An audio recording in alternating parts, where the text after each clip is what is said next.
Stéphane Fleury, bonjour. Bonjour.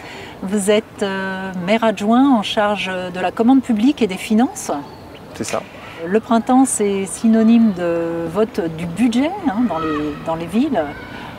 Cette année, la municipalité a fait une nouvelle fois le choix de ne pas augmenter les impôts pour les Aulnaisiens. Cette décision impose des priorités. Quelles sont-elles ? Eh bien, je dirais que pour comprendre la construction budgétaire à Aulnay-sous-Bois, il faut tenir compte de deux éléments essentiels.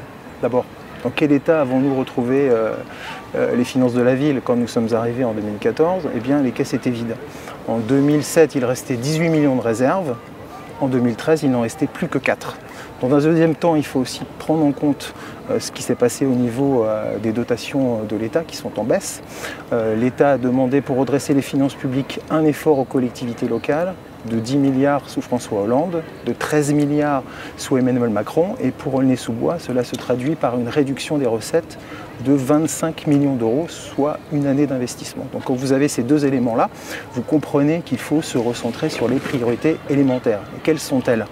Équilibrer le budget, ce que nous avons fait en 2017, avec un excédent de 6 millions d'euros, sans augmenter les impôts, une promesse de monsieur le maire qui a du sens, puisque 2017 est une année record en termes de matraquage fiscal. Ensuite, maintenir un haut niveau de service public en garantissant le pacte social avec les agents. Ensuite, limiter le recours à l'emprunt.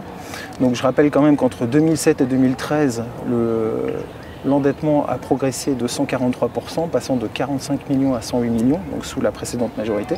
Et depuis notre arrivée, cette progression a été divisée par 2. Enfin, dernier point qui paraît évident, il s'agit d'investir dans les axes qui ont constitué notre programme de campagne en 2014 et sur lequel nous avons été élus, c'est-à-dire garantir la sécurité. Donc ce poste-là a augmenté de 28% depuis notre arrivée. Deuxièmement, l'éducation, qui reste le troisième poste de dépense, avec plus de 16 millions, juste devant la culture, qui se maintient à un haut niveau, avec plus de 12 millions d'euros. Et enfin, évidemment, l'entretien de l'espace public, que ce soit en termes de propreté, d'entretien des espaces verts, de la rénovation du patrimoine bâti et de la voirie. Voilà donc, résumé, nos axes prioritaires budgétaires. Pour ce budget 2018. Voilà. Okay. Et quels sont justement les projets prioritaires cette année, mais sur le court terme ?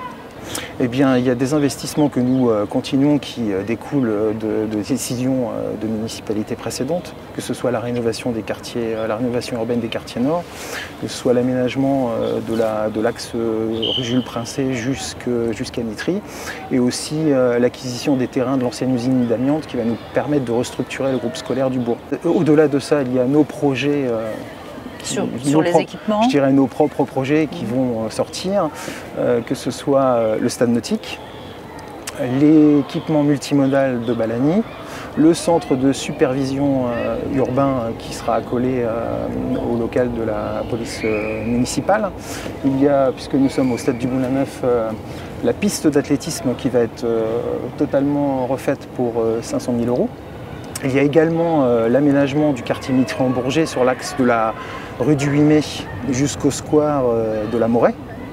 Et puis pour terminer, il y a aussi l'aménagement de la place Abriou, la création d'une troisième voie sur un axe très encombré qui est le pont de la Croix-Blanche. Et enfin, et c'est important puisque ça a été inauguré cette semaine par monsieur le maire, l'arrivée sur les anciens terrains de l'usine PSA d'une plateforme d'un grand groupe industriel spécialisé dans les supermarchés qui a décidé de miser sur Aulnay-sous-Bois, ce qui prouve notre attractivité pour les entreprises, en décidant de développer son activité de e-commerce sur la ville d'Aulnay-sous-Bois.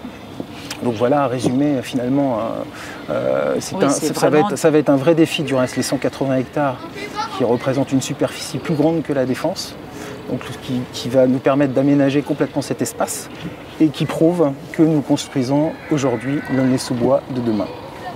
Merci Monsieur Fleury. Merci à vous.